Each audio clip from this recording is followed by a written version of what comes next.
awoke this morning with vulnerability on my mind. I had had a dream in which there was some tenderness, and I started to realize as I laid there that vulnerability is really what I want to be and to experience and to share. Vulnerability is what I did not have in my family growing up. Vulnerability is what I desire in my relationships and friendships with people. And that vulnerability also is what opens us up to getting hurt. And that's why there's so little of it.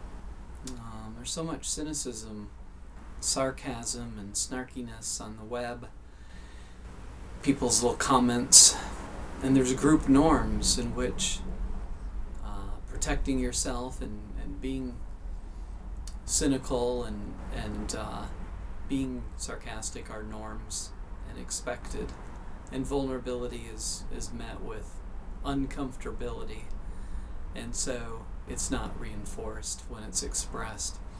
And I've realized that so much of why I've enjoyed people opening up when they're in pain or some kind of major life event has happened, it's because that's the only time they're vulnerable. And so few of my relationships have had vulnerability. And I think that's because of what are the norms that come from one's family experience, and what do you expect. But receptivity is the second I Ching hexagram out of 64. And when I first used I Ching, it was my first form of divination, prior to tarot even. And the first symbol that I got when I was having my awakening was receptivity.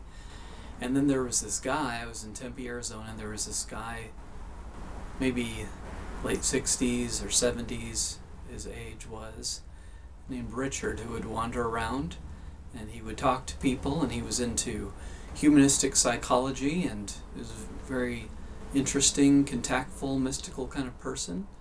Probably the male that I admired most out of the males that I've met. And he came up to me once. I met him through a friend. And he quickly said that he wanted to show me something. He opened the book of I Ching. It was the one with preface by Carl Jung. Can't remember the author of this translation, but anyways, he just opened the book right to receptivity out of all 64, and I told him that was the same one that I had gotten for myself.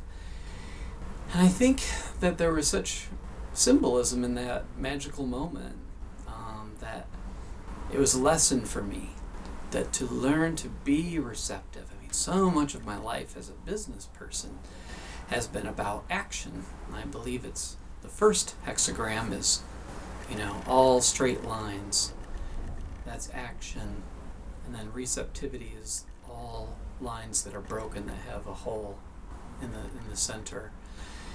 And a lot of my life has required action to do well in business and so forth.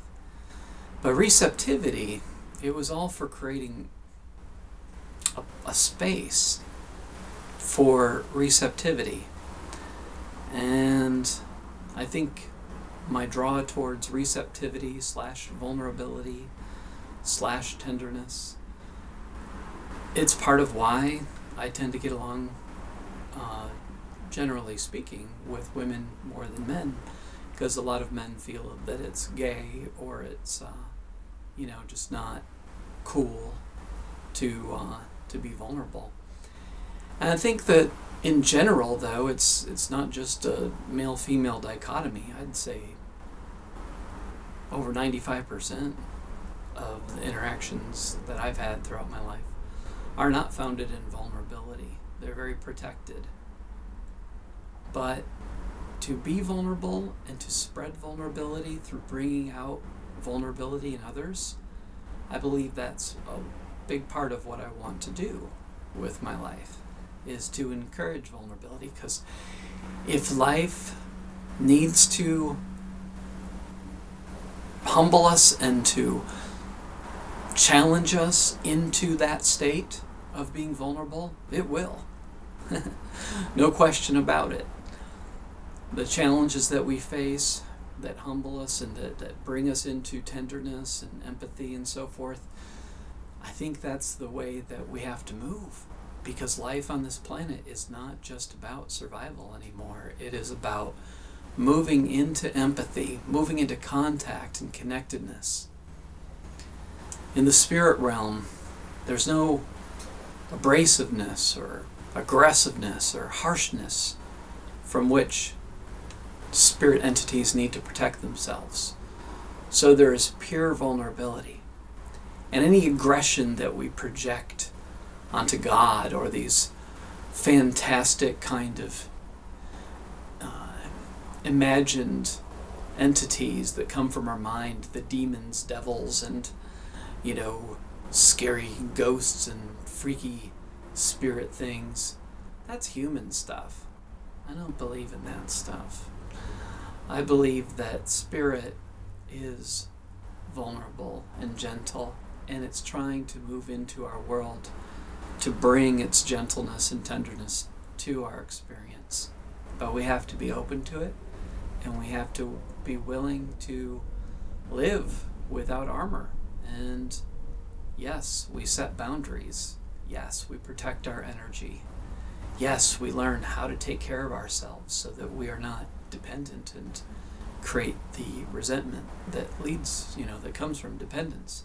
These are the yang qualities that provide the shell for the tenderness to exist within. My astrology sign is Cancer, and that is part of the symbolism of the crab for my astrology sign, is the outer protective shell, because the insides are so soft and emotional. It's a very emotional base sign, a water sign. And I relate to that quite well, that metaphor. And I think it's true for everybody. Just everybody has different ways of covering up their vulnerability, but we're born soft, we're born very tender and gentle as babies, and then over time we experience different kind of harsh energies, which then lead to armoring and self-protecting. But I think the trick is to learn to be vulnerable with ourselves and gentle with ourselves, and invest in energy, invest in relationships where there is an energy of vulnerability. And if people are more neutral, then seeing if they're capable of vulnerability. And if they're not, maybe life needs to soften them more through its various challenges. But to live vulnerably has a lush kind of peacefulness, a very thick, rich kind of aliveness to it. And it's not a heady thing. It's not a mind kind of state so much as an emotional, bodily, heart state. Vulnerability, receptivity, and tenderness. Let's try to become that. Let's try to bring that out in others and see what we're all capable of in this movement towards a more peaceful world.